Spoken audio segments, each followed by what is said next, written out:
Ngayon pong umaga, mga minamahal, ating pong muli ay handa ang ating mga puso sa pakikinig na salita ng Diyos.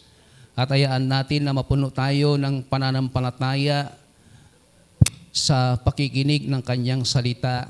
Muli po kayong makibukas sa akin sa aklat po ng Matthew chapter 24, beginning verse 9 to 13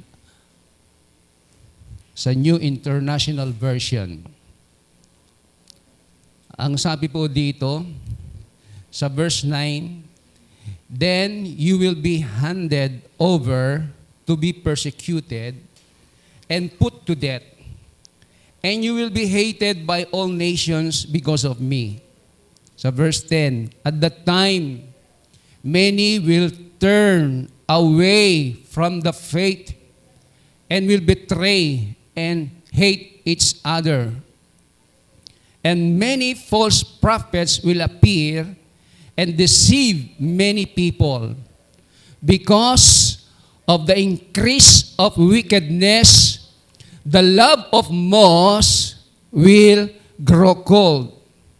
But he who stands firm to the end will be saved." Ang Diyos po ang magpala sa pagkabasa ng kanyang salita. Pinamagatan ko po itong ating pag-aaralan, stand firm to the end.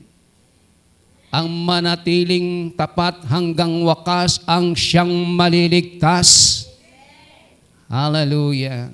Nasa last day, nasa last hour na po tayo, mga minamahal. At dito po sa ating binasa ay nagtanong po yung mga disciples ni Jesus, "Kailan ba ang huling araw at ang muli mong pagbabalik?"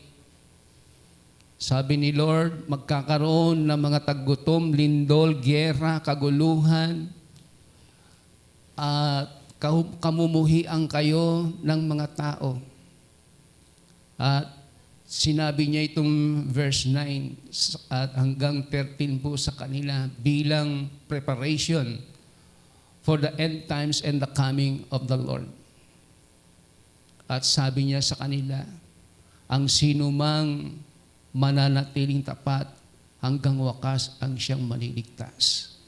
Ngayon pong umaga, mga minamahal, alamin po natin kung bakit nais ni Jesus na ang kanyang mga followers, nagmamahal sa kanya, the believers in the Lord Jesus Christ, kung bakit nais niya na tayo ay manatiling tapat hanggang wakas.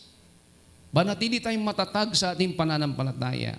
3 bagay po gusto kong bigyan din ngayon pong umaga. Una, because in the last days, Christians will be persecuted and suffer greatly. Tandaan natin, mga minamahal, kaya tayo magkanda ng mga pangyayari sa buhay natin. Huwag tayong mabigla dahil sinabi na ng Panginoon ang mangyayari sa mundo at sa mga Kristiyano. Kaya't paghandaan po natin itong mga coming events sa buhay natin para tayo ay manatiling matatag sa ating pananampalataya sa ating Panginoon. Huwag po tayong bibigay sa mga pagsubok ng buhay dahil hindi kalulugdan ng Diyos ang sinumang nagbabackslide ng lalamig. Nais ng Diyos, lalo tayo mag-apoy araw-araw sa ating pananampalataya, sa ating pananalig. Amen po ba? At kapag tayo sumasamba sa Diyos, bigay natin yung pinakamainam, pinaka-the best na pagsamba sa Kanya. Dahil dito nalulugod ang ating Panginoon. Because we came here for Jesus.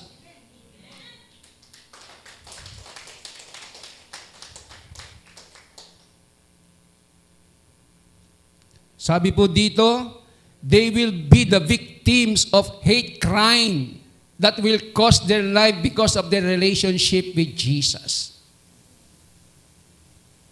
Sabi dito sa Tagalog, sa panahong iyon, kapopootan kayo ng lahat dahil sa akin at isaasakdal upang patayin. So, nakikita natin, nababasa natin at narinig natin sa mga news sa TV na laganap na ang hate crimes. Kasi ito na yung magiging katayuan ng mga tao in the last days. Magagalit sila sa mga Kristiyano. Nakatuon ang galit nila sa mga Kristiyano. Kaya huwag kayong magtaka kung kapupuotan kayo ng mundong ito. Dahil kayo'y Kristiyano. Kapag Kristiyano ka, expect po na ipe-persecute ka. Kamumuhian ka sa mundong ito. Walang lugar ang mga Kristiyano sa mundong ito sa darating na last days ng ating buhay, ng mundong ito. Kaya let us prepare for this event. At ngayon nangyayari na po. Susubukan ang iyong pananampalataya. Hanggang saan ba ang pananampalataya mo kay Hesus Kristo? Kaya't kailangan lumalim ang iyong pagkakaalam sa ating Panginoon. Lumalim ang iyong pag-ibig sa Diyos, ang iyong relasyon sa Diyos. Dahil ito lang makapagpapatatag ng iyong pananampalataya sa pamamagitan ng pagbabasa ng kanyang salita, pakikinig, and obedience to the Word of God. Ito'y magpapatatag sa atin in the last days. At sa kapangyarihan ng Banal na Espiritu, palalakasin niya ang loob natin, pag-aapoy niya tayo, pag-aalabin niya tayo. Kaya kailangan puspos tayo ng Santong Espiritu. Without the Holy Spirit, di mo kakayanin ang pagsubok ng mundong ito. Without the Holy Spirit, di mo kakayang mabuhay sa mundong ito. Kaya nga, the Father sent the Holy Spirit para proteksyonan tayo sa magaganap sa mga Kristiyano. Kung sarili nating kakayahan, mga minamahal, wala tayong magagawa. Dahil sabi ni Jesus, apart from me, you can do nothing. Sa Acts 8 verse 1 and 3, ang sabi diyan, that very day the church in Jerusalem began to suffer cruel persecution. Bakit cruel? Sabi diyan, all the believers except the apostles were scattered throughout the provinces of Judea and Samaria. Some devout men buried Stephen, mourning for him with loud cries. Tingnan niyo yung senaryo. May cruel persecution niya at meron ng pinatay na lingkod ng Diyos na si Stephen. So ito yung senaryo in the last days. At ang sabi sa verse 3, but Saul tried to destroy the church, going from house to house. He dragged out the believers, both men and women, and threw them into the jail. So itong si Saul na tinawag na Paul ngayon, na dating unbeliever, persecutor ni Jesus, ang ginagawa niya, pinupuntahan niya ang bawat bahay. Tinitingnan niya kung merong born again doon sa bahay ng follower ni Jesus. At kapag meron ang sabi ng Bible, kinukuha niya, nilalabas niya, at ipinapakulong niya. That will be the scenario in the last days. Kaya maghanda tayong mga minamahal. Huwag tayong pakampante sa mundong ito. Dahil sabi ng Biblia, wala tayong lugar dito sa mundong ito. Kapupuutan tayo ng lahat. All nation will hate you. Ang sabi po ng Bible.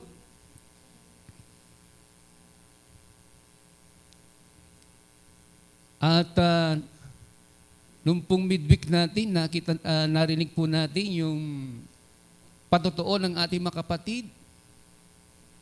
Ano po? Talagang sila yung focus o yung sentro ng persecution dun sa kanilang trabaho.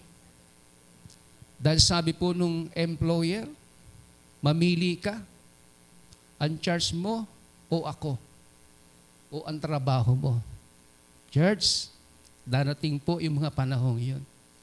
Susubukan ang ating pananampalataya. Pipili ka kung sinong paglilingkuran mo.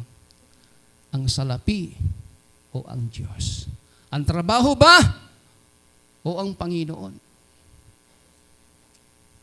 Sabi nung employer, dapat akong piliin nyo dahil ako ang Diyos nyo. Hindi na po natatakot ngayon ang mga tao na angkinin yung glory ng Diyos. Kasi in the last days, ang mga tao magiging wicked eh. Kaya hindi po nakakasurpresa na may mga ganyang senaryo na mangyayari sa buhay natin. At tinanong sila, at yung mga ibang kasama nila, ikaw ba'y newborn? Newborn pa yung ginagamit niya, hindi niya alam yung born again eh. Newborn? Sabi nung isa, dati akong newborn, pero ngayon hindi na. Natakot po dahil natakot mawalan ng trabaho eh. Talaga susubukan po tayo mga minamahal, hanggang kailan ka ba? Kaya sabi ni Lord, ang manatiling tapat hanggang wakas ang siyang maliligtas. Binibiro mo, ipagpalit mo ang iyong trabaho kay Lord. At ang sabi niya, huwag kayong mag-charge doon dahil ang charge na yun, itong charge daw natin ay charge ng devil.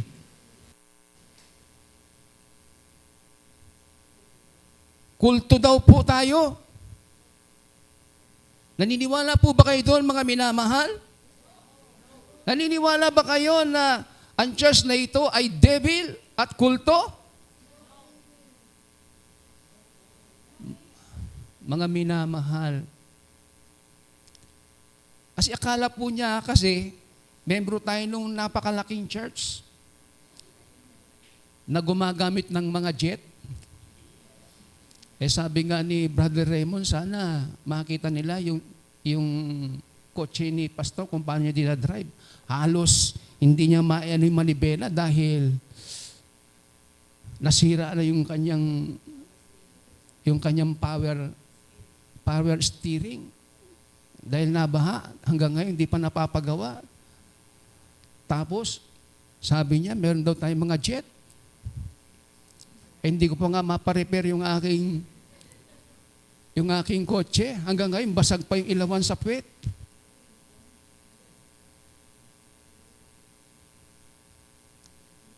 Kung tayo after money sa church na ito, huwag na po tayong magpunta sa mundong ito.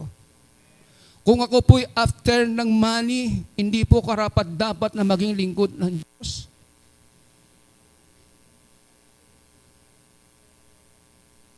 Kasi ang Lord nakatingin sa puso natin. Namumuhay ako dahil sa habag ni Lord. Siya ang aking master. Siya ang aking employer, ang aking provider. Yan ang ating Panginoon. Kahit hindi tayo magkukulang, hindi natin kailangan ang kayamanan sa mundong ito para mabuhay. Ang kailangan natin si Jesucristo na nagbibigay ng buhay.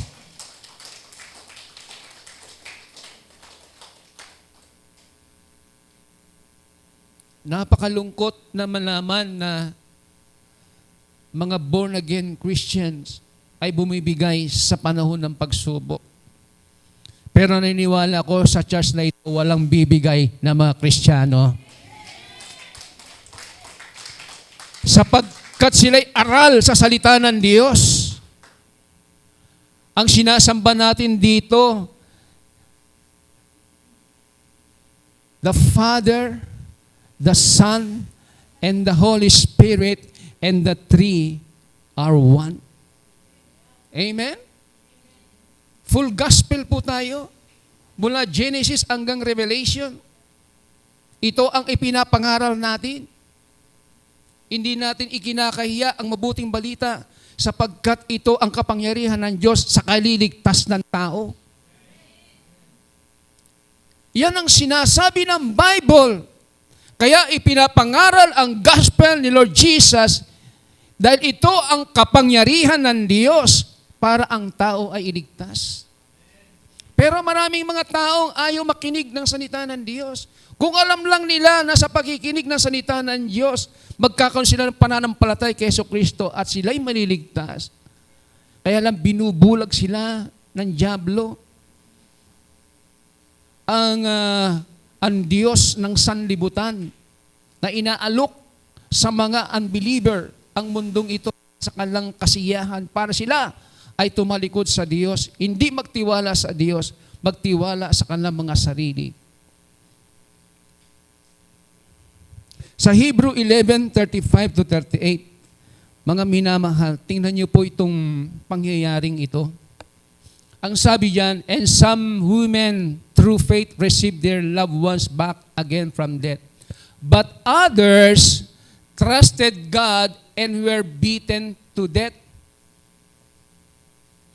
Preferring to die rather than to turn from God and be free, trusting that they would rise to a better life afterwards. Tingnan niyo yan, mga minamahal. Sabi, but others trusted God and were beaten to death, preferring to die rather than to turn from God. Ito yung tunay na born again. Ito yung tunay na Kristiyano na hindi natatakot mamatay para kay Kristo Jesus. Mas ninanais niyang mamatay kaysa tumalikod sa Diyos na nagbigay ng buhay sa Kaniya, na may-ari ng langit at ang lupa, ang Diyos ng sanlilikha, ang tagapagligtas, ang mananakop, the Redeemer of this world, Jesus Christ. Tinalikuran nila yon dahil natatakot sila para sa kanilang mga buhay. Sabi ni Lord, ang nagnanais na mabuhay ay mawawalan ng buhay. Ngunit ang sino mang nagnanais na matay dahil sa akin ay magkakaroon ng buhay.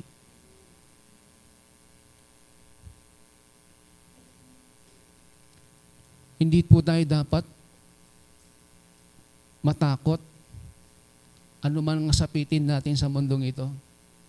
Dahil kapag ikaw ay na kay Kristo Jesus, ano mang mangyari sa'yo, mamatay ka man, mabuhay, pagsasama ka ni Jesus sa kanyang kaharian.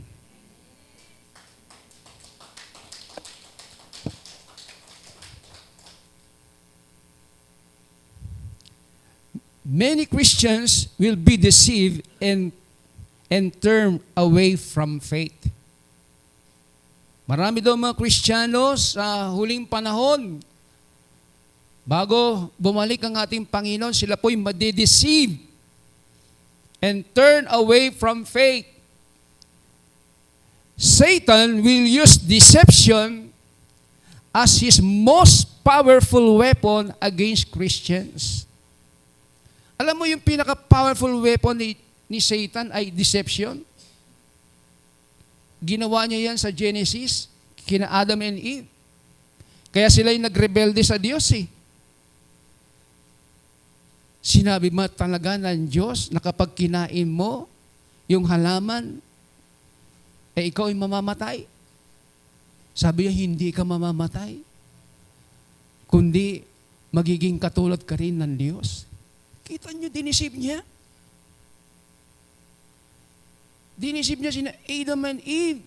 Kaya't kinain nila yung bunga. At sila'y namatay spiritually dahil nawalay sila sa Panginoon because of disobedience.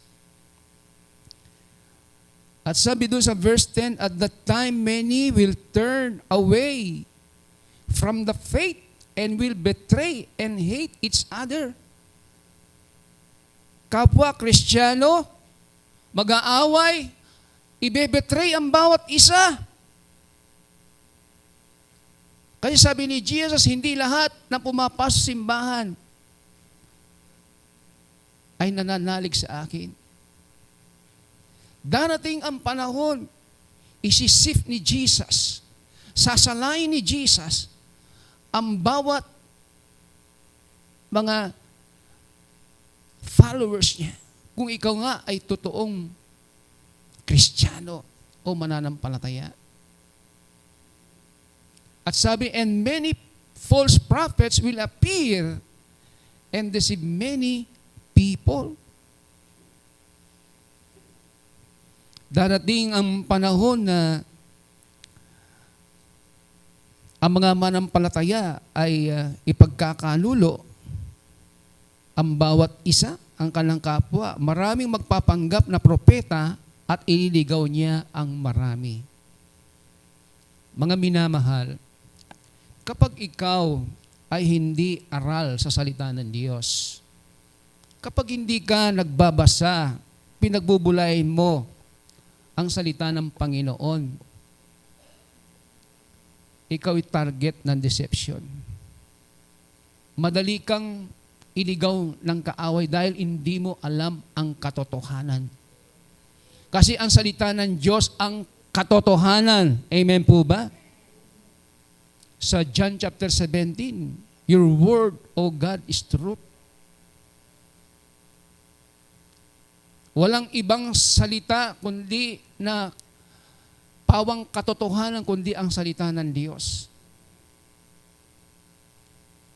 At sabi sa 1 Timothy chapter 4 verse 1, the Spirit clearly says, nagsasalita po, nagwi-witness ang Holy Spirit, that in the later times, some will abandon the faith. Ito yung nakakalungkot sa puso ng Diyos, yung kanyang mga minahal, yung kanyang pinagpala, yung kanyang binigyan ng magandang buhay, pinatawad, pinalaya, binago ng Diyos ang kanyang buhay. Pero darating ang panahon, ay abandon niya ang kanyang pananalig sa Diyos. And follow deceiving spirit and things taught by demons.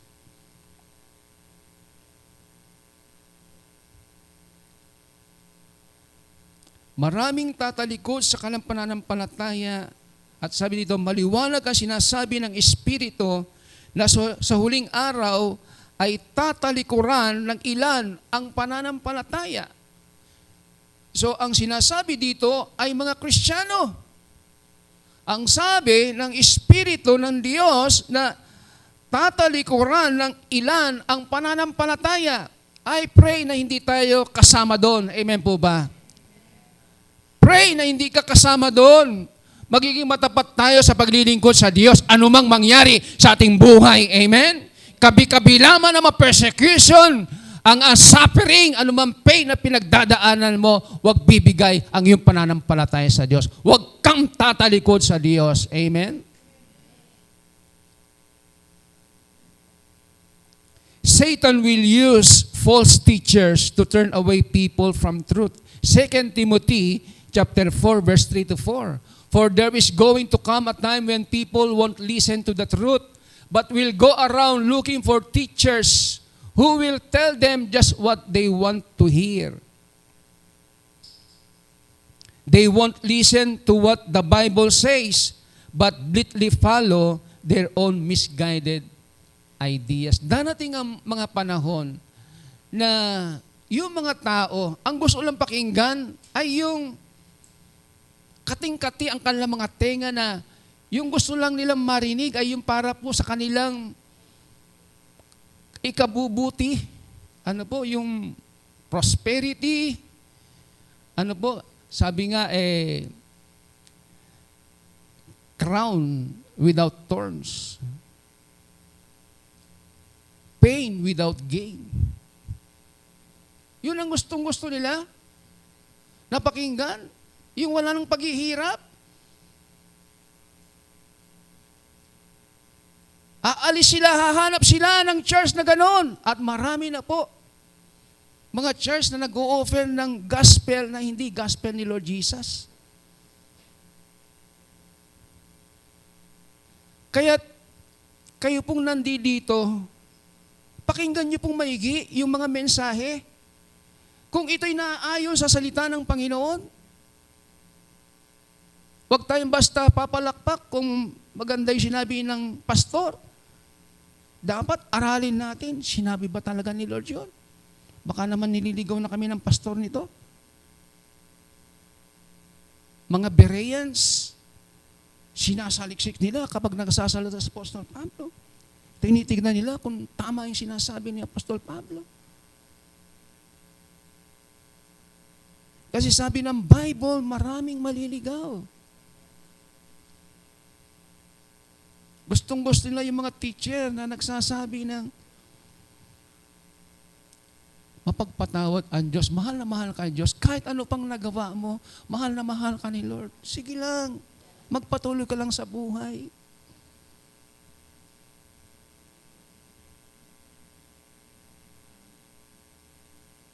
Ang gusto nilang laging mensahe yung pagpapala, pagpapala, pagpapala, pagpapala.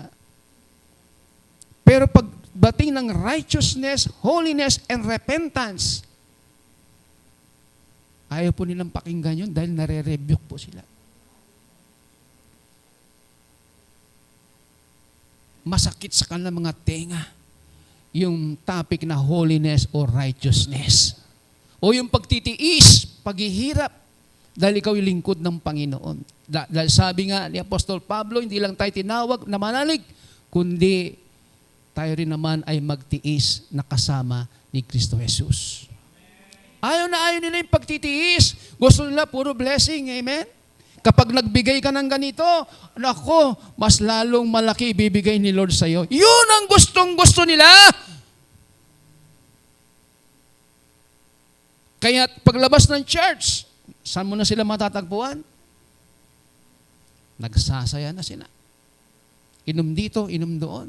Shopping dito, shopping doon.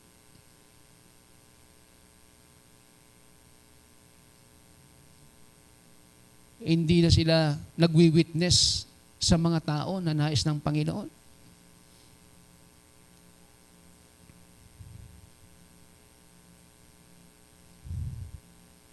Kaya't maraming maililigaw. Kaya't kailangan alamin natin ang katotohanan.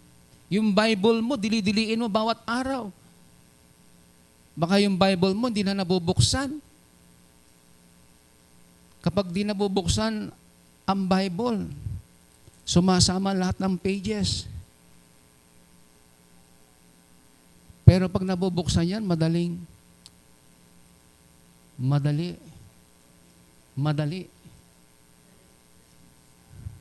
Madali po. Pero pag di nabubuksan yan, isang chapter kasama doon.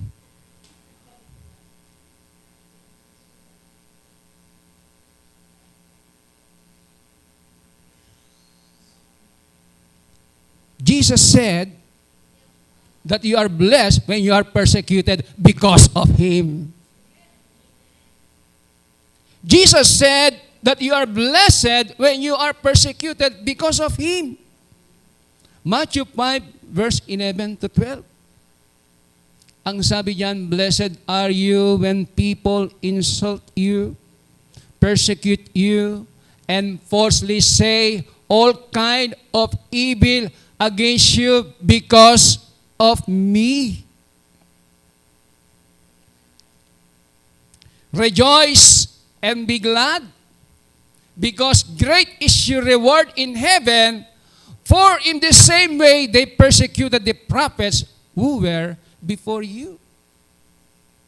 Sabi ni Lord, mapalad kayo, makinig po kayo maigi, mga minamahal, mapalad kayo yon na nakaupo ngayon, na sumusunod sa Panginoon, na nagmamahal sa Diyos, na nanalig sa ating Panginoon Kristo, mapalad kayo Kapag dahil sa akin, inaalimura kayo ng mga tao.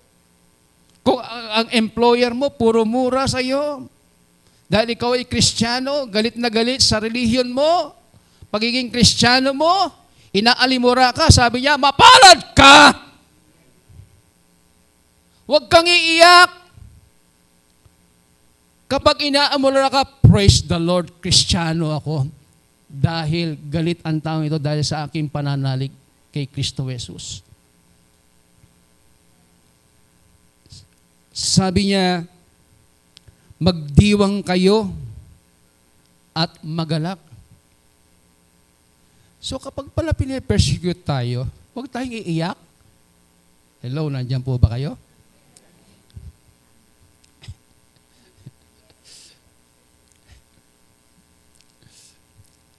Sino po ba yung na-persecute na dito? Kumusta naman po kayo? Namumugto ba ang mga mata nyo? Namamayat po ba kayo? Namamanglaw ba kayo? Ano sabi ni Lord kapag ikaw iniinsulto dahil sa Kanya, dahil sa pagmamahal mo sa Kanya, anong sabi niya? Magdiwang kayo at magalak. Bakit? Sapagkat malaki ang iyong gantimpala sa langit. Gayon din ginawa ng mga tao sa mga propetang nauna sa inyo. Hindi lang kayo ang pinipersecute noon pa man. Ang mga servant ni Lord sa Old Testament, they were being persecuted. Pero sila ay ni-reward ng Lord sa bandang huli. Kaya sabi niya, great is your reward. Malaki ang iyong gantimpala sa langit. So pagdating sa langit, meron ka nang aasahang gantimpala sa Diyos. Ano yung gantimpala mo? Sabi niya, malaki.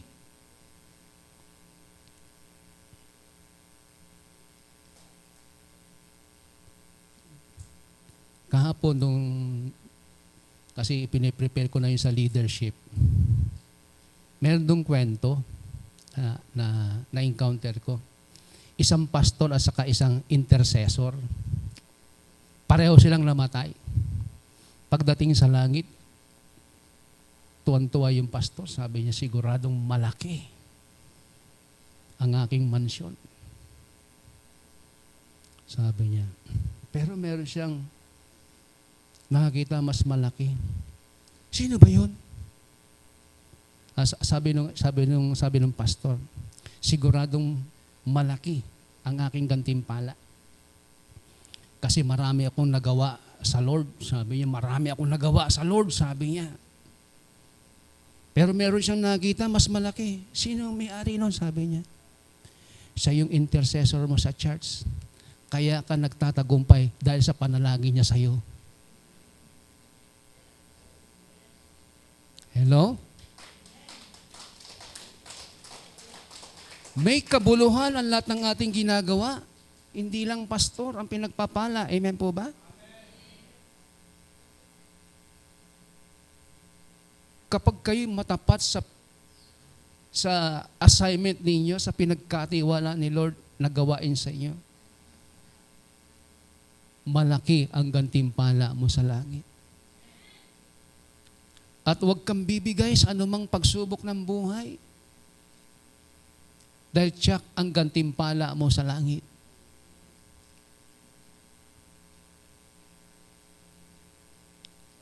Kung mawalan ka man ng trabaho dahil sa iyong faithfulness kay Lord, malaki ang gantimpala mo. Ibig sabihin, mas the best pa ang bibigay na trabaho sa iyo. Amen po ba?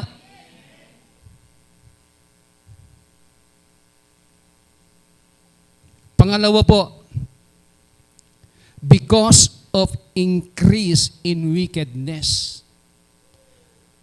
Pangalawang rason to kung bakit kailangan tayong manatili tapat hanggang wakas. Because of increase in wickedness. Wickedness cools the love of Christians to God and others. wickedness cools the love of Christians to God and others. Dahil sa kasamaan ng tao, apektado ang mga Kristiyano at nagsisimula ng manlamig ang kanilang pagmamahal sa Diyos at sa tao. At ito yung sinasabi ng Bible. Dahil sabi niya sa verse 12, because of the increase in wickedness, the love of most will grow cold. Most, maraming mga Kristiyano na dati punong-puno ng pag-ibig, pero in the last days, nawawala yung pag-ibig. Dahil sa nakikita nila, wickedness. Kung ano rin ginagawa ng tao, parang yun na rin ang gusto nilang gawin. Kapag sinaktan ka, kailangan gumanti ka. Yung ba sinasabi ni Lord?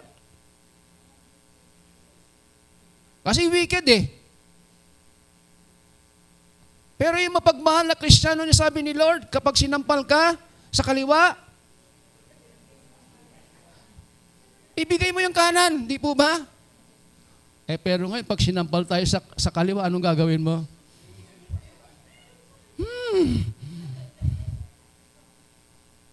Huwag ka na magpakita sa akin.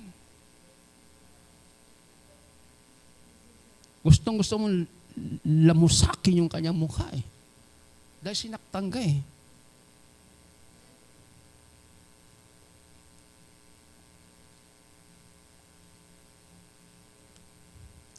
Dahil sa kasamaan, ganun ang na-adapt nila. Na-adapt nila yung pamumuhay ng mga wicked.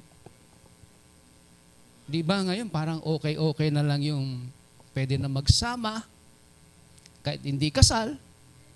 Di po ba?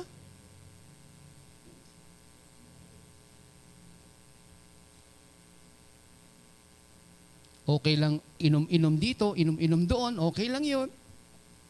Paisa-isa lang naman yan.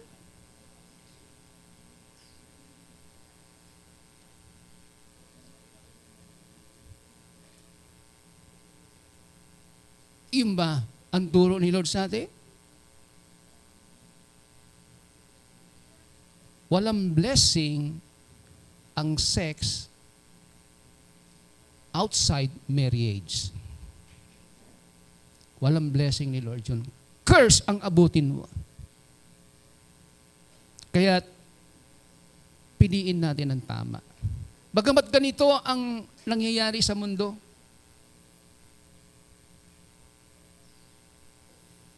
wag nating, sabi nga ni Romans chapter 12 verse 2, I urge you brothers, in view of God's mercy, to renew your mind, sabi doon, not to conform to the pattern of this world, but be transformed by the renewing of your mind, so that you may know what is good, pleasing, and perfect will of God. Minsan nalilimutan na natin yun yung pleasing, good and perfect will ni Lord. Minsan di perfect will ang ginagawa natin eh. Yung will natin ang ginagamit natin. Alam mo lang mali, gagawin mo pa.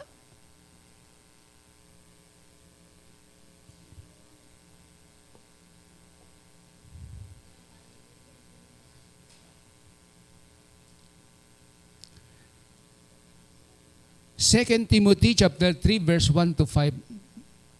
Pakinggan niyo po maigito mga minama. Remember that there will be difficult times in the last days. Mga minamahal, warning to sa atin. Talagang very difficult ang buhay sa last days. Dahil punong-puno ng persecution, people are nag-i-increase ang kanilang wickedness. Ito yung senaryo. Kaya difficult times ang last days. People will be selfish. Ito na yung increase of wickedness eh. Ito na po yun. People will be selfish. Nagiging maramot. Greedy.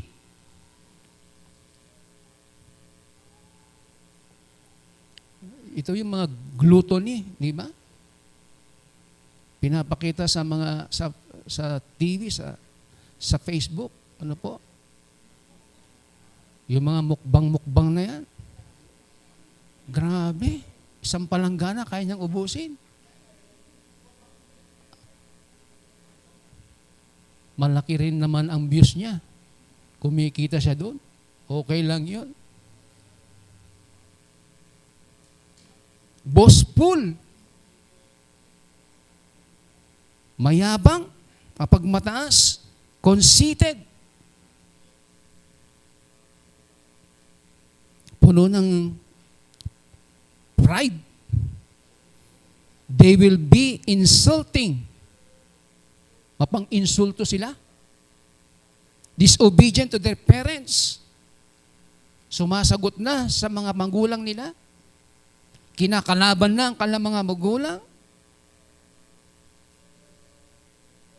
Wala na silang paggalang sa kanilang mga magulang na nagpalaki sa kanila. Ganito ang senaryo, ang pamumuhay ng mga tao in the last days. At sabi diyan, disobedient to their parents, ungrateful. Walang utang na loob. Irreligious. Wala nang kwenta sa kanila, wala na silang panahon pagdating sa religion. Sa pakikinig ng salita ng Diyos, anything that concern with God, wala na silang pakialam doon, wala na silang panahon doon. They will be unkind, merciless, slanderers, violent and fierce. Kita naman ninyo ngayon. Yung pinakitang hate crime doon, di po ba? Walang, ang lakalaki nung negro. Ang lit-lit lang yung Asian na naroon. Kung suntukin niya, ilang beses, tinadyakan pa.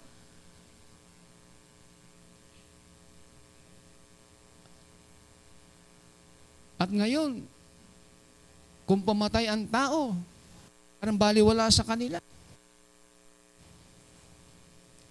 Increase of wickedness, violence and peace.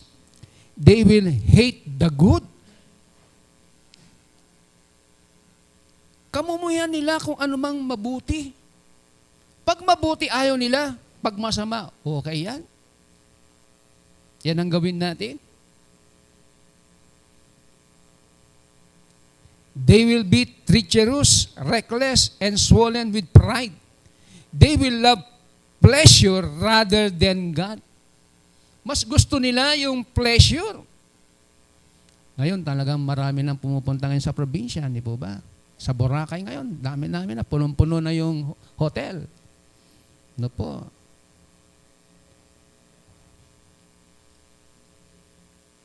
Pero, pagdating ng Sunday, wala sila. Sa gawain ng Panginoon, wala sila. Bakit? Mas pinili nila yung mag-swimming sa dagat kaysa mag-swimming sa presensya ng Holy Spirit. Tayo kanina, nag-swimming tayo sa presensya ng Holy Spirit eh.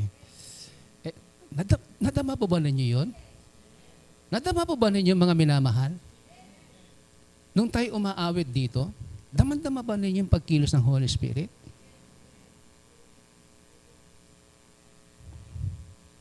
Parang ilang lang yung nag-e-amen kasi. Yung iba naman, di ko alam kung nanginginig o gutom siya. Parang walang boses. Pwede naman sabihin, Amen, praise the Lord.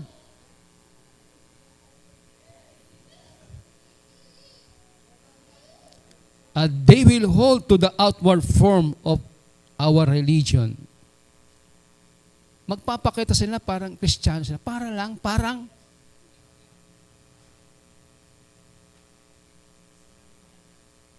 maka-Diyos din siya. Nagpe-praise the Lord din siya. God bless you din. Ano? Natawa ko doon sa bata eh. Pinaglinis ko sa bubong ko. Mga bata yung 4, mga nagkakalakal. Sabi ko, punta niyo yung taas ko, kunin niyo yung mga dahon kasi magtatag-ulan na naman ganun ang problema ng bubong ko na yun Magiging sapa na naman yung bahay namin pag hindi tinanggal yun. Bibigyan ko kayo. Kuha. Yung isa lang ang umakyat kasi takot yung tatlo. Yan po, Spider-Man po yan. Sabi niya. Talaga naman, nakakyat kagad. Tapos, kuha ng plastic. Pagbabas, daming mga bato. Tapos, binigyan ko ng pera. Sabi nung isa, pagpalain po kayo ni Lord. Tapos, meron nakita ang kotse ko. Sabi niya, Kuya, mag-ingat po kayo sa pagta-drive po ninyo. Tuwan-tuwa ako kasi yung bang sa konting bagay, napaligaya mo yung puso ng mga bata. Sabi niya pagpalain po kayo ni Lord. Pero hindi naman siya born again. Ganun kasi yung mga tao ginagamit yung mga para bang ganun, yung outward form. Pag nakarinig tayo, uy, born again yun Pero hindi. Ginagamit lang yung mga salita na yun. Pero hindi niya sinasapamuhay. Wickedness provoke believer to retaliate. Ayan. Kapag ginagawan tayo ng masama, gumaganti ba tayo? Hello?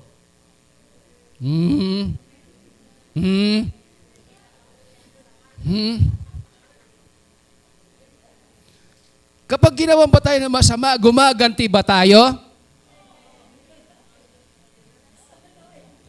Gumaganti ba tayo?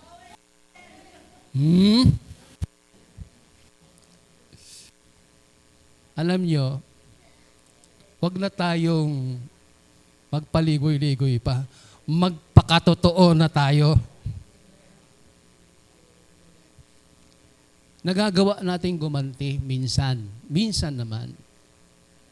Pero hindi naman kadalasan dahil alam natin ang salita ng Diyos. Mayroong mga Bible character, dalawa. Sa inyo, David was provoked by Nabal. Si Nabal, yung asawa ni Abigail, na naging asawa ni David. 1 Samuel 25, verse 4 to 8, 10, 11, 21 to 22. Pakinggan nyo maigi ito mga minamahal. Are you still here? Okay. While David was in the desert. Tingnan nyo itong kwentong ito. Kasi si David noon ay nasa disyerto. Tumakas siya sa presensya ni Saul dahil gusto ni Saul na patayin siya. Kaya namuhay siya sa disyerto. Ayan, may kasama siya, mga mighty warriors ni David. While David was in the desert, he heard that Nabal was shearing sheep. Next. So he sent 10 young men and said to them, "Go up to Nabal at Carmel and greet him in my name." Sandali lang. So, si Nabal po ay isa pong mayaman. Marami siyang sheep. Pero sinasabi ng Bible, nung panahon na yun na sina David nasa disyerto, iniingatan nila, pinoprotektan nila yung ari-arian ni Nabal. Kaya kahit isa walang nawala. Kambing, tupa, walang nawala.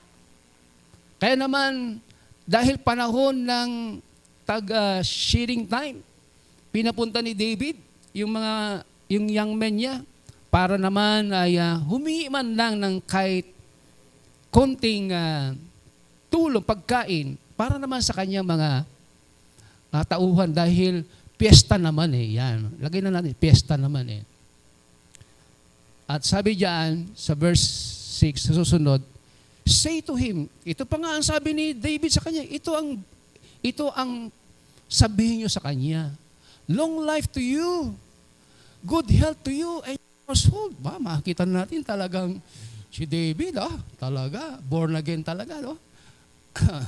Talagang man of God talaga ito, di ba? Sinasabi ng Bible, is a man after God's heart, ha? Hello, andyan po ba kayo? Pagpatuloy natin. health and your household. Ayan. Next, please. Now I hear that it is sheep shearing time. When your shepherd were with us, we did not mistreat them. And the whole time they were at Carmel, nothing there was missing. Ask your own servant, and they will tell you. Therefore, be favorable toward my young men, since we come at festive time. Please give your servant and your son David whatever you can find for them. Tingnan natin ang sagot ni Nabal. Sa verse 10, ayan. Nabal answered, David's servant, "Who is David? Who is this son of Jesse? Many servants are breaking away from their masters these days. Why should I take my bread and water and meat I have slaughtered for my shearers and from who knows where?" Yun po ang tugon ni Nabal matapos na siya ay gawa ng mabuti ni David. Ito ang kanyang iginanti. Tingnan natin kung ano naman ang reaksyon ni David. Tingnan natin sa verse 21. Ito na yung sinabi na nung mga sinugo niya. Nag-report na sa kanila. Kaya't ito yung nasa puso na ni David. Sabi niya, David has just said, "It's been useless." Tingnan mo na, kanina ang ganda ng puso ni David, di po ba? Ginawa siya ng masama. Hello? Hindi siya gumanti. Di ba siya gumanti? Eto, sabi niya, "It's been useless. All my watching over this fellow's property in the desert, so that nothing his was missing. He has paid me back evil for good." Ito na po. Kita na natin. Lumabas na yung galit ni David sa kanyang puso. Sabi niya, "May God deal with me. Be it so severely, it by morning I leave alive one male of whom who belong to him." Ito po si David. Nag-retaliate siya. A man after God's heart. Dahil sa wickedness, nag-retaliate siya. Kaya dito sa mundong ito, dahil punong-puno ng wickedness, sa huling panahon, ang mga Kristiyano ay apektado. Ma-adapt nila yung espiritu ng mundong ito. Mawawala. Kaya nga sabi, ang pag-ibig nila ay manlalamig. Mapapalitan ng galit. Binibiro mo sabihin ni David ito, "Sumpahin ako ng Panginoon kung kinabukasan meron pang matira kahit isang lalaki sa mga tauhan ni Nabal."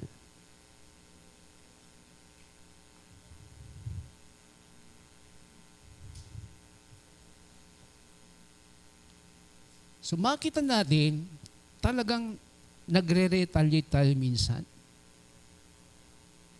Napoprovoke tayo. Yan si David. Tingnan naman natin si Paul. Puro great man to ng Bible. Diba? Amen po ba? Si Paul. Paul was provoked by a high priest. Acts 23 verse 1-3. Ito yung pinagsalita siya para idepensya niya yung kanyang sarili. Paul looked straight at the Sanhedrin and said, "My brothers, I have fulfilled my duty to God in all conscience to this day." Kasi pinaparatangan siya. At this, the high priest Ananias ordered those standing near Paul to strike him on the mouth. Ayan ha. Habang nagsasalita, nagdedepensa si Paul, sa harap ng high priest, sabi ng high priest, inutusan yung isa, "Sampalin mo siya." Sinampal si Paul habang nagsasalita. Siyempre, pahiya si Paul, di po ba? Etong sabi ni Paul. Then Paul said to him, "God will strike you." Tingnan nyo, nag-retaliate na po siya. Kasi na-insulto siya eh. Kaya sabi niya, "God will strike you. You whitewash wall." You sit there to judge me according to law, yet you yourself violate the, by commanding that I be struck. Tanya po? Si Paul, great man of God, pinapangaral niya ang pag-ibig, di po ba? Pero nung siya'y nasampal, hindi maganda yung lumabas sa bibig ni Paul. Pero ang pinapangaral niya pag-ibig sa sa 1 Corinthians chapter 13. And these three remain, faith, hope, and love. But the greatest of gift is love. Sabi niya, di po ba? Love is kind, sabi pa nga niya. Di po ba? Pero ngayon, makita natin, no? Nasampal lang siya eh. Nagalit na rin siya. Ayan. Jesus, next please. Jesus commanded us to overcome with wickedness with love. Kung tayo ginagawa na masama, paano natin gantihan ang wickedness? By love. Di po ba? Suklian natin ng love. Yan ang gusto ni Lord. Amen po ba? Kasi anak ka niya. Yan ang ine-expect niya sa iyo kapag ginagawan ka ng kasamaan. Ang iganti mo ay kabutihan. Di po ba? Yan ang sabi ni Lord. Matthew chapter 5 verse 43 to 46. You have heard that it was said, si Jesus po nagsasabi nito, love your friends, hate your enemies. But now, I tell you, sabi ni Jesus, love your enemies and pray for those who persecute you. So that you may become the children of your Father in heaven. For He makes His sun to shine on bad and good people alike, and gives rain to those who do good and to those who do evil.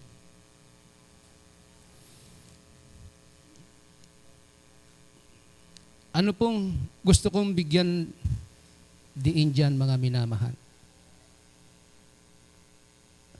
Pakiclick natin yung love is the clearest evidence that God lives in you. Amen po ba? Ang pag-ibig daw, ito yung pinakamalinaw na ebidensya na sumasayo ang Diyos. Can I hear an amen? Palakpan po natin ang ating Panginoon. Ang iganti natin sa masama ay mabuti. Ang hate ng love. Amen. Pangatlo po, because standing firm to the end will save you. Verse 13, but he who stand firm to the end will save. It is through faith in Jesus that we can stand firm and are saved.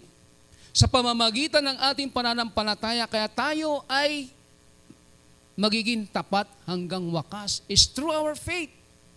Sabi ng 2 Corinthians chapter 1 verse 24, because it is by faith you stand firm. Ayan, malinaw na sinasabi ng Biblia, sa pamamagitan ng pananampalataya, kaya ikaw ay magiging tapat hanggang wakas. Makakayanan mo ang mga pagsubok dito sa mundong ito sa pamamagitan ng iyong pananampalataya kay Kristo Jesus.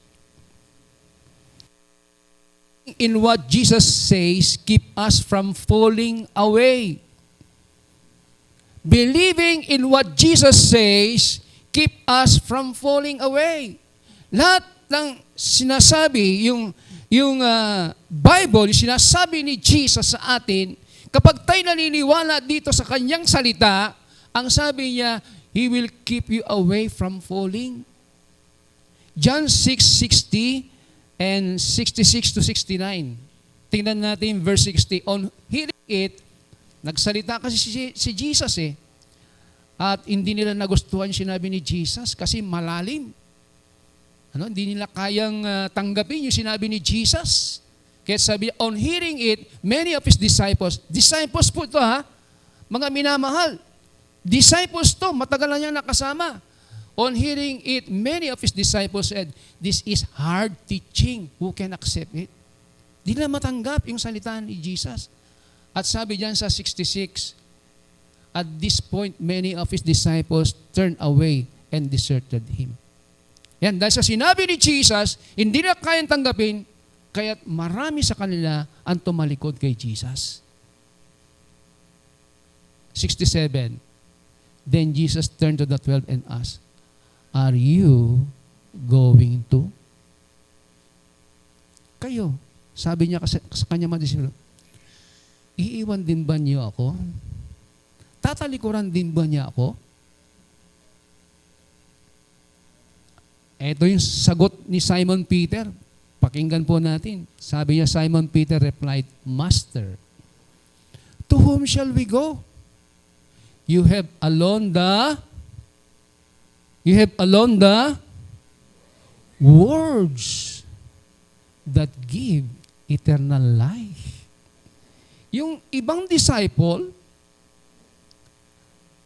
na-confuse po sila, ni-reject nila yung words ni Jesus. Pero itong mga tunay na disciple, sabi niya, "You alone have the words that give eternal life." Sabi ng Bible, sa Matthew chapter 4, verse 4, "Man does not live by bread alone, but by every word that come out from the mouth of God." Lahat ng mga galing sa bibig ni Jesus, sabi niya, ito ay para sa ating buhay espiritual. At naniniwala sila. Kahit hindi sila tumalikod. Kaya nga, sabi ko kanina, believing in what Jesus says, keep us from falling away. Maniwala tayo sa Bible, sa sinasabi ng ating Panginoon, para tayo ay kanyang proteksyonan. Obedience to God's words will keep us safe from trouble. Revelation chapter 3, verse 10. "Because you have kept my command to endure, I will also keep you safe from the time of trouble which is coming up the whole world to test all the people on earth."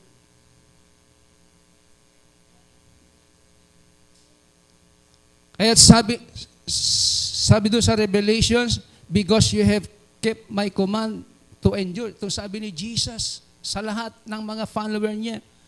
Nananatiling tapat hanggang wakas, sabi niya, "You have kept my command to endure. I will also keep you safe from the time of trouble." Kaya yung trouble na darating sa mundong ito, protektado ka ni Lord. Amen po ba? Parang di kayo masaya. Sabi ko po, proteksyonan kayo ni Lord sa trouble na darating. Amen. Parang wala kayong kasigla-sigla. Parang hindi kayo natutuwa. Parang gusto nyo buhusan kayo talaga ng galit ni Lord. Sabi niya, hindi niya matitikman yung galit. Spare ko kayo doon. Proteksyonan ko kayo doon. Iingatan ko kayo doon. Hindi kayo mapapahamak. Mabubuhay kayo. Makakasama ko kayo sa langit. Salamat, Lord, sa wakas. Naintindihan din po nila yung sinasabi mo.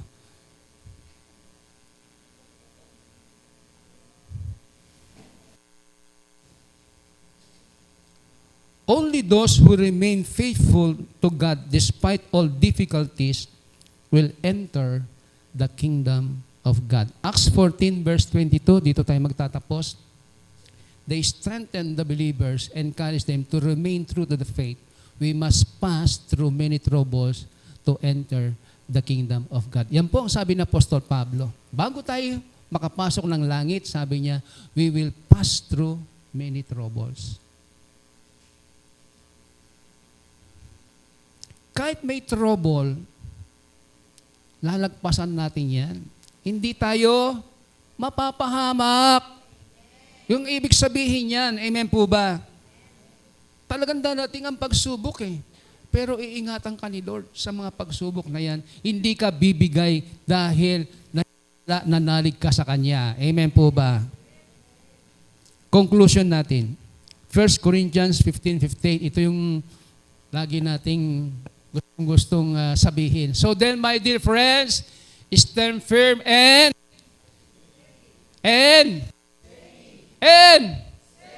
steady. Keep busy. Always in your work in the Lord. Keep busy. Keep busy. Keep busy. Sa Tagalog, maging masipag kayo sa gawain ng Panginoon. See you on Sunday po. See you on Wednesday. See you sa 7 last words sa April 15. See you sa outing. See you sa outing. Why, bakit ayaw ng outing? Tingnan nyo, talagang hindi kayo totoo talaga.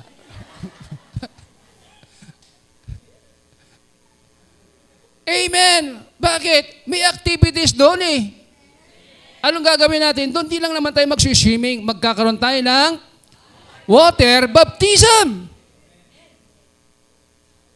Laging merong bahagi ang salita.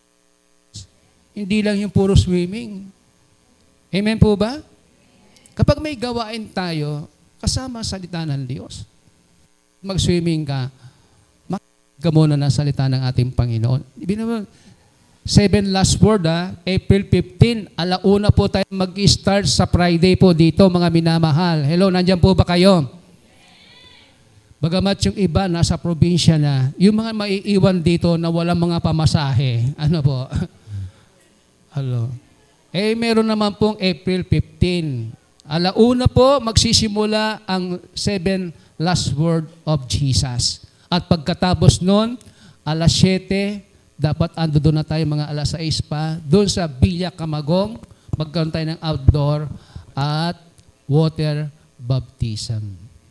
Amen. Palakpan po natin ng ating Panginoon. Sabi dito, so then my dear friends, stand firm, keep busy always in the work for the Lord, since you know that nothing you do in the Lord's service is ever useless. Sa ibang translation ko naman kinuha po yan para maganda. Kaya sabi niya, walang masasayang na paglilingkod na ginawa natin para kay Lord. Amen? Kaya sabi diyan, nothing done for Christ's sake is ever useless. Tayo pong lahat ay tumayo na.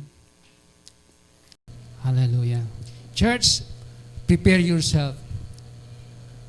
Ma-encounter natin ang Holy Spirit sa lugar na ito. Amen po ba? Gusto ba niyo ma-encounter ng Holy Spirit? Amen. Gusto niyo ba na kayo po mahipo ng Holy Spirit ngayong araw na ito? Amen.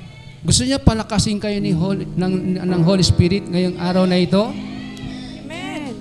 Palakpan natin ng ating Panginoon. Hallelujah. Habang inaawit natin ito, manalig tayo. Katatagpuin tayo ni Lord Jesus sa kapangyarihan ng banal na Espiritu sa lugar na ito. Because we came for Jesus. All of you who came for Jesus, you will encounter God in this place by the power of the Holy Spirit.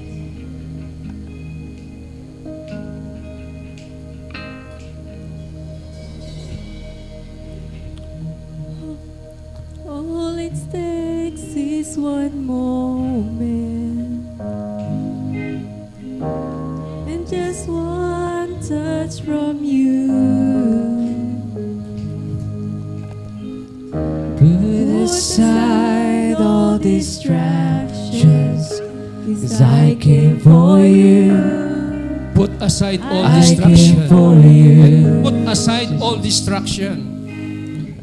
I need you more than ever.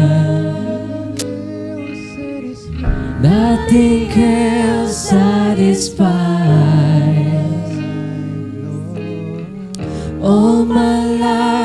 I surrender. Oh, let there be a surrender of life today. Hallelujah. Let us surrender to Jesus our life, I came for you. our heart, our I came emotions. for you. Holy Spirit. Yes, Holy Spirit. You are welcome. You are welcome, Lord. Come and Come and move upon this place. We desire. Yes, Lord. Hallelujah. We want to encounter once again, Holy Spirit. We want to encounter you in this place. Hallelujah, hallelujah, hallelujah. Holy Spirit.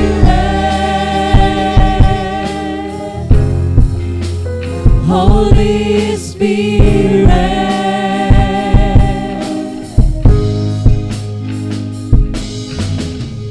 Now that my heart is open. Yes, Lord. Thank you for opening our heart through the message. You prepare our heart, God, to be open through the message. Jesus, take me deeper. 'Cause I came for you. I came for you. Lord, I came for you. Yes. And I Lord, came we came for you. We came for you, Lord. We need an encounter. We desire you, Holy Spirit. Muli, magbari ka. Muli ka mong kumilos sa aming buhay, Holy Spirit. Kailangan ka namin in these last days. An encounter once again.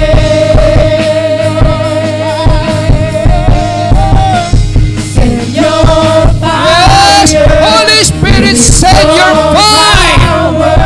Release your power among your people.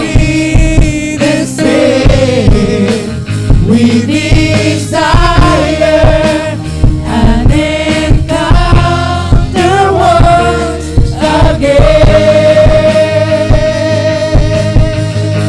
again. We make way. Yes, Lord. We make room, We make room. Lord, Yes. let your spirit. That is our prayer, Lord.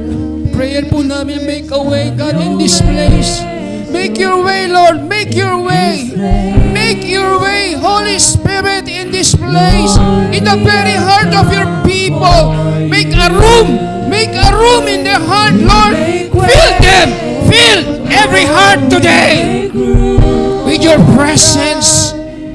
Lord, let your spirit move. Have your way, Lord, in this place. Malaya kang kumilos, Holy Spirit. Have your way. Have your way, Holy Spirit. Have your way. Have your way. Have your way, Holy Spirit. We make room, Oh, gawin mo ang nais mo, Panginoon. Kung anong nais mo sa bawat isa. Sa bawat pangangailangan. Sa bawat panalangin. Make your way, Holy Spirit. we have come for you.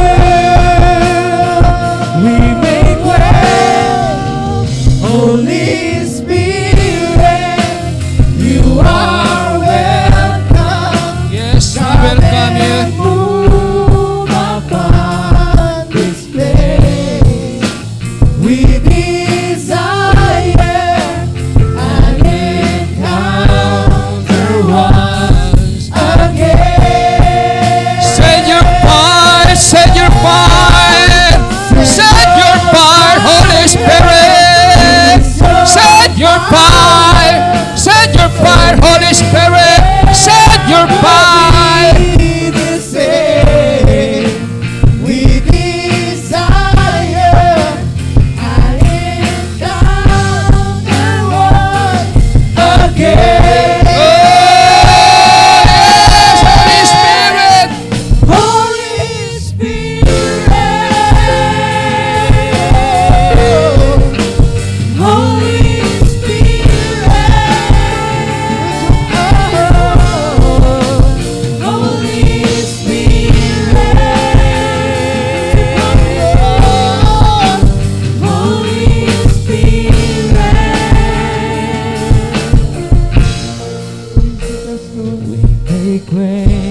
Without the instrument, please. Let the people of God sing. Let your spirit move. You are in the presence of God today. Have your way You came here to worship God, in this place. and God promised to have an encounter with you. Ma-encounter mo ang Diyos na lumikha ng langit at ang lupa, ang tagapagligtas, na si Jesus, sa kapangyarihan ng banal na Espiritu, na nasa iyo, namumuhay sa iyo, na nagsasabi, ikaw ay anak ng Diyos. Itong panahon ng pagsuko ng buhay, isuko natin ang lahat ng ating kahinaan sa Lord. God is waiting for you. You know that you will come here. Tinakda niya ang araw na ito para sa iyo. At nais niya na makatagpo ka niya sa araw na ito. You just only to surrender your life. So, surrender mo. Isuko mo.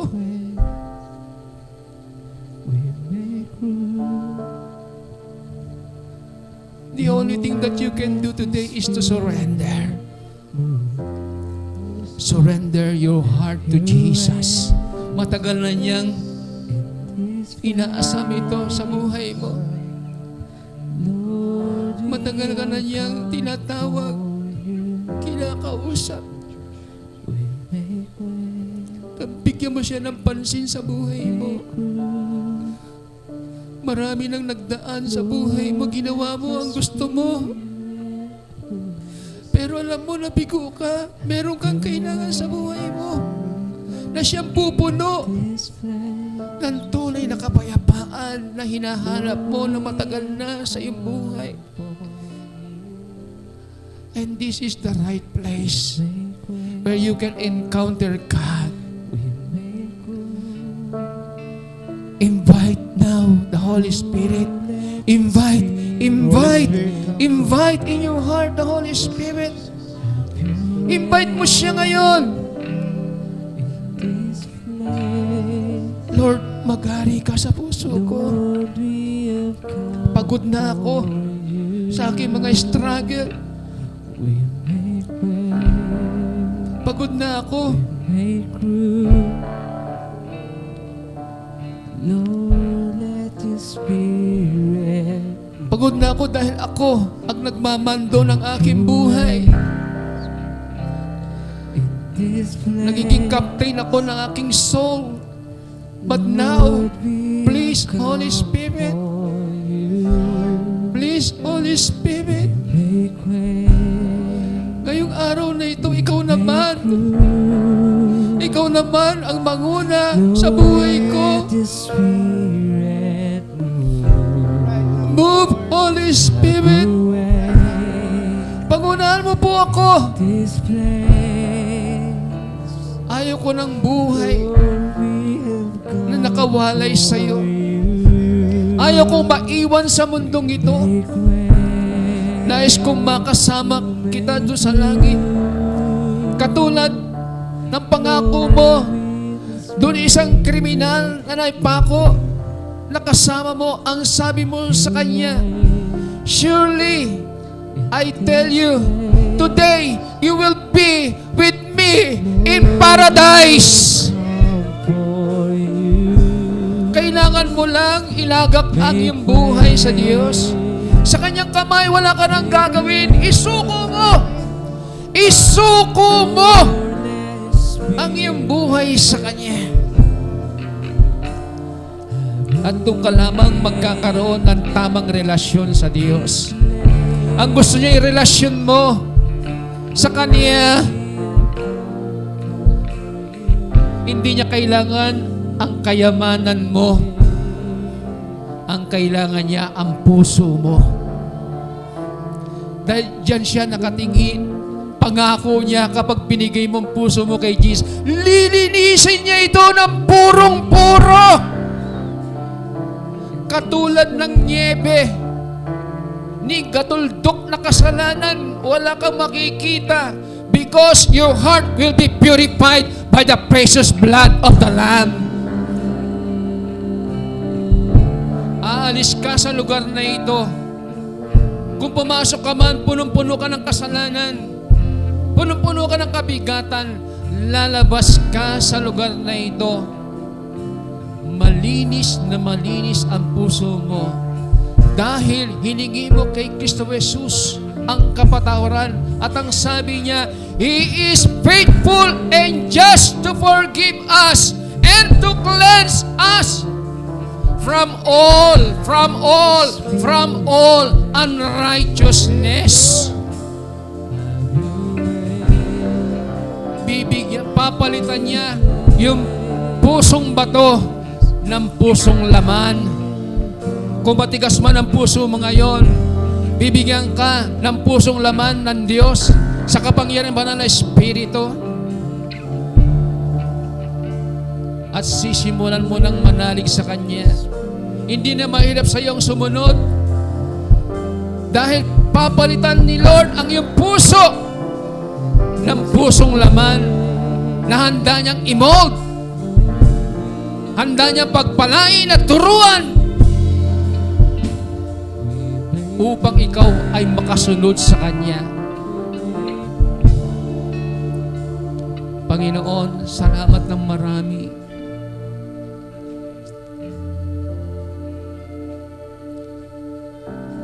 Patunayan mo, Lord, na ikaw ay buhay.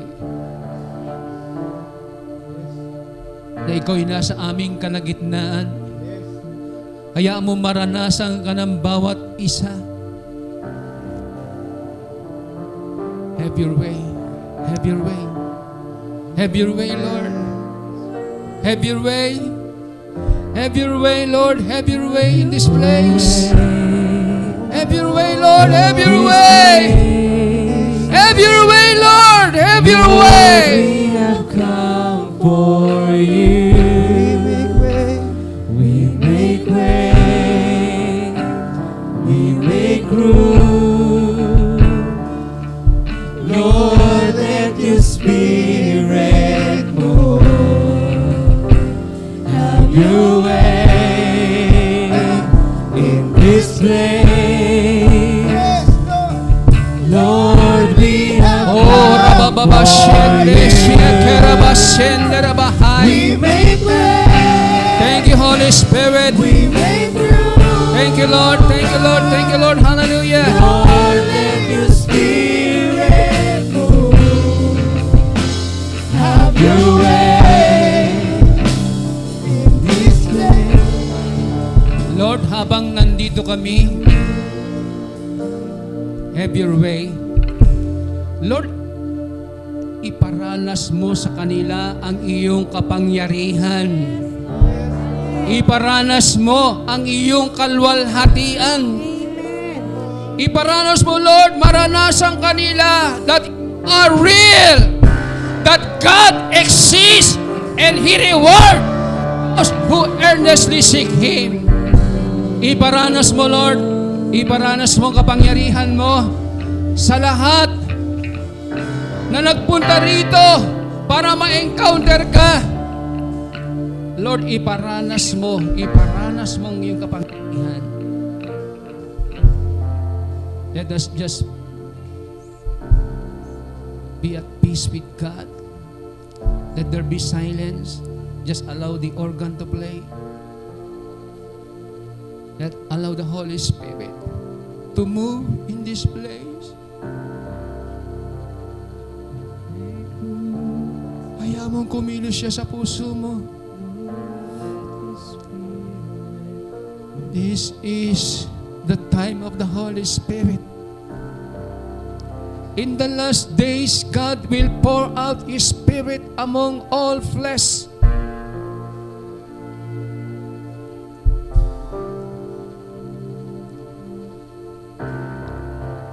Holy Spirit, move. Holy Spirit. Ikaw ang bahala, Holy Spirit, kung anong gusto mong gawin sa mga anak mo naririto. Ikaw nakababatid ng pangangailangan nila.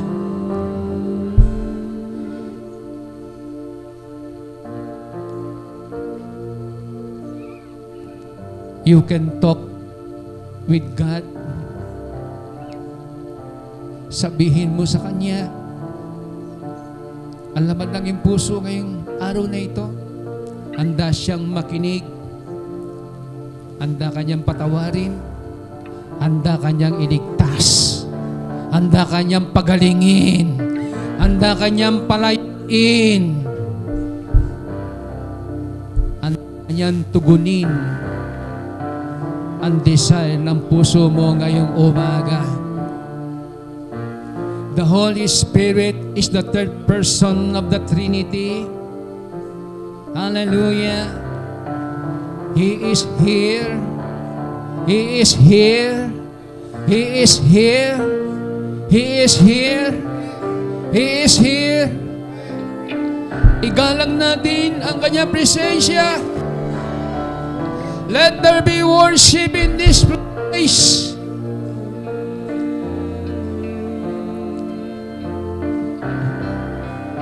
Saliksikin natin ang ating buhay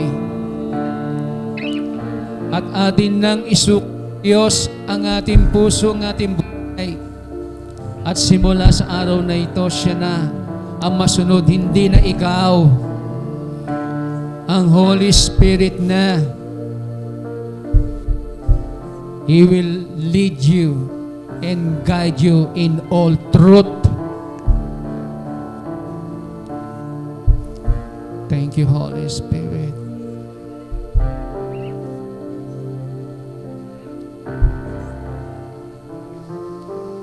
Sa mga first-timers na naririto, meron po bang mga first-timers? Pwede ba itaas ang ating makamay? Kung nais mong magkaroon ng tunay na relasyon kay Jesus, ito na yung tamang panahon ng pagsuko. Panalangin ito ng pagtanggap sa ating Panginoong Kristo. Sabihin mo, Panginoong Jesus, naririto po ako dahil ikaw nagdala sa akin sa lugar na ito. Salamat ng marami sa mga salita mo na aking narinig, na kailangan kong manatiling tapat hanggang wakas. Subalit kailangan ko muna na ako ay maging anak mo sa pamamagitan ni Kristo Jesus, na buktong na anak ng Diyos. Dahil sabi ng Biblia, ang sino mang makakasumpong sa anak ng Diyos ay magkakaroon ng buhay na walang hanggan. Panginoong Jesus, isinusuko ko ang aking buhay. Patawarin mo po ako sa lahat ng aking kasalanan na gawa. Linisin mo ako ng banal mong dugo. At simula sa araw na ito, ikaw na po ang maghari. Ikaw na po sunod sa aking buhay. Tulungan mo akong mamuhay na naang kalooban. Tulungan mo ako, Panginoon, na magawa ko lamang ang kalooban mo habang ako'y nabubuhay. Kinikilala kita ngayon. Tinatanggap kita bilang aking Panginoon, tagapagligtas ng aking buhay. At salamat ng marami dahil ikaw nagsabi, ang sino mang sasampalataya sa anak ng Diyos ay magkakaroon ng buhay na walang hanggan. Salamat, dakilang Diyos, ngayong araw na ito, dahil kinilala kita, tinanggap kita sa aking puso, with all heart. Ang salvation dumating ngayon sa aking buhay, sa aking puso. Salamat ng marami, dakilang Diyos, sa buhay na walang hanggan.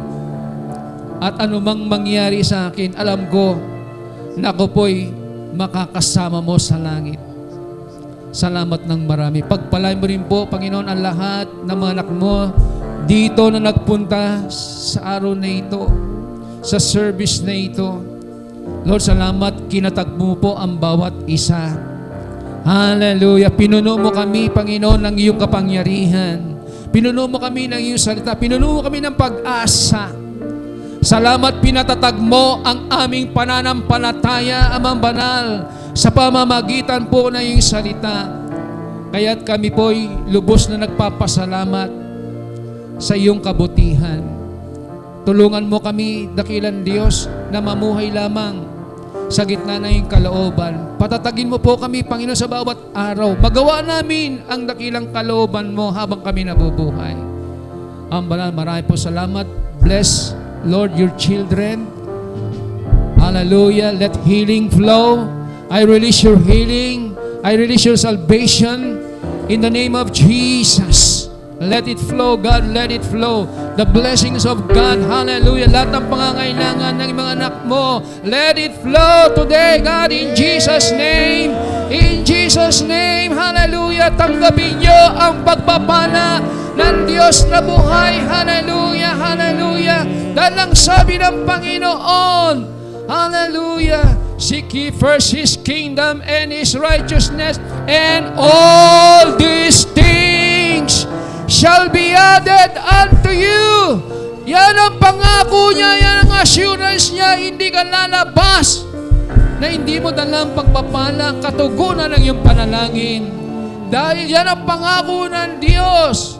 Unahin mo munang hanapin ang kanyang katwiran at ang kanyang kalooban at ang lahat ng bagay ay idaragdag niya sa iyo. Yan ang salita ng Diyos. Yan ang kanyang pangako. And it shall come to pass that all those who believe ay aani ng reward sa ating Panginoon. Hallelujah. Oh Lord, salamat. I-bless mo po ang bawat pamilya, bawat negosyo, bawat relasyon, mag-ama, mag-asawa, magkakapatid ng ilang Diyos. Pagpalain po ang bawat pamilya. From A to Z, God, in Jesus' name. Salamat sa salvation ng aming mga loved ones. Salamat sa buhay na walang hanggan na mula kay Kristo Jesus. Kami mabubuhay na kasama ang Diyos. At salamat ng marami dahil sa panahon na ibubuhos mo ang iyong galit sa mundong ito. God, you will protect your servants. You will protect your people, God. Hallelujah, from your wrath in the name of Jesus. Ang Banal, marami po salamat sa iyo namin maingat na binabalik. Lahat ng puri, lahat ng kaluluhatian, lahat po ng karangalan sa matamis at makapangyarihang pangalan ni Kristo Jesus. Hallelujah. God bless the Philippines. God bless the Filipino people. And God bless us all. Glory to God in the highest.